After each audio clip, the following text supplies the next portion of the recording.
Okay guys, so now the last activity is to do a worksheet like this. So click here, and now you are going to connect the verbs and the pictures. For example, get up. Where is get up? I don't know, maybe here. Go to bed, have breakfast, get dressed, have lunch, watch TV, go to school, read a book, play soccer, or do homework.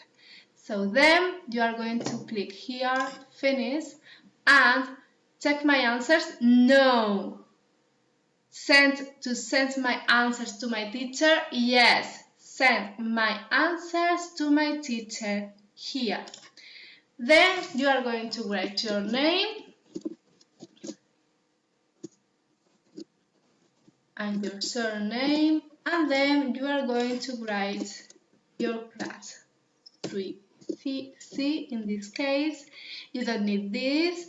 And finally, my email, not yours, my email. So my email address is elizabeth.mendez@murciaeduca.es, right?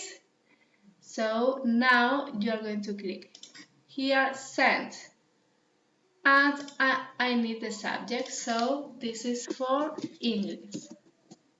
Perfect. Send, and that's all, right?